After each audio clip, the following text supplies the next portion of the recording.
திமுக சொம்புங்க ரொம்ப வருத்தப்படுறாங்க.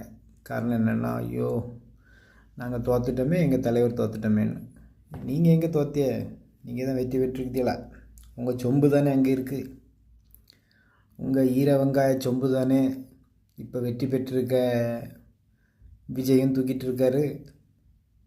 அதை நீங்கள் தூக்கிருக்கீங்க அப்படின்னு சொல்லிட்டு அவர்கிட்ட கேட்க முடியலலா.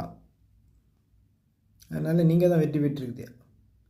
அப்போ வந்ததோ வரலையோ உங்கள் தான் அங்கே இருக்கான்.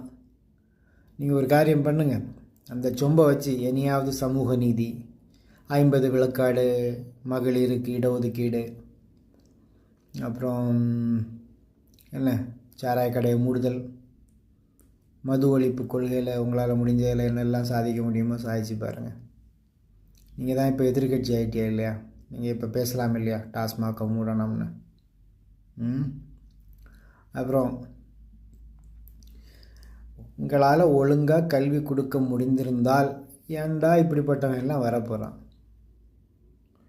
உங்களால் தான் இந்த ஆளை எல்லா திரைப்படத்திற்கும் முதலீடு பண்ணி நடிக்க வச்சதெல்லாம். இன்றைக்கி உங்களுடைய துணை முதலமைச்சராக தற்போது இருந்து முடிந்த ஆளுடைய முதல் தயாரிப்பு படமே இந்த நடிகரோட தானே. அப்போது இன்றைக்கி இருக்கிற எல்லா பிரச்சனைக்கும் காரணம் நீங்கள் தான். நீங்களும் அரசியல் ஒழுங்காக பண்ண மாட்டீங்க, நீங்கள் வளர்த்து விட்றவனும் அரசியலை ஒழுங்காக பண்ண போகிறதில்ல. அப்போ இதுலேருந்து எல்லாம் தெளிவாக தெரியுதுன்னா, நீங்கள் எப்படி தான் இருந்தாலும் சரி உங்கள் கோடிகளான சொத்துக்களை காப்பாற்றுறதுக்கு உங்களை சார்ந்த நபர்களையோ உங்களை சாராத நபர்களையோ மறைமுகமாக வெற்றி தோல்வியை காட்டி மக்களை ஏமாற்றிக்கிட்டே இருப்பீங்க. இந்த ஏமாற்றத்துக்கு எல்லாம் முடிவு காலம் மக்களுக்கு ஒரு நாளும் வரப்போகிறதில்ல. மக்கள் உண்மையான அரசியலை புரியாத வரைக்கும். அந்த அரசியலை புரிகிறதுக்கு மக்கள்கிட்ட என்னெல்லாம் அரசியல் களத்தில் இருக்குதுன்னு சொல்லி கொண்டு சேர்க்கறதுக்கு எல்லா மக்களும் ஏதோ ஒரு வகையில் முயற்சி பண்ணுறதுக்கு ஊடகத்தை நம்புகிறாங்க. ஆனால் அந்த ஊடகத்தையும் நீங்கள் விலைக்கு வாங்கி வச்சுருக்கிறீங்க இல்லையா? அதனால தான் இந்த செயலெல்லாம் அவங்களால செய்ய முடியுது. இனி இந்த ஊடகங்கள் இதே போல் செயலை இன்னும் எத்தனை காலத்துக்கு செய்திட முடியும்?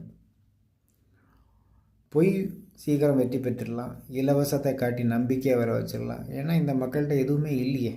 இந்த மக்களை ஏமாத்துறதுக்கு நீங்கள் வச்சுருக்கிற ஆயுதமான இலவசத்தை விதைச்சதே இந்த திராவிட அரசியல் தானே. நீங்கள் விதைச்சி வச்ச இந்த இலவசத்தினால இன்றைக்கி பிரச்சனையை முதல்ல நீங்கள் அனுபவிச்சிருக்கீங்க. மக்கள் இன்னும் கொஞ்ச நாளில் அந்த இலவசத்தினால் வரக்கூடிய பிரச்சனை அனுபவிப்பாங்க.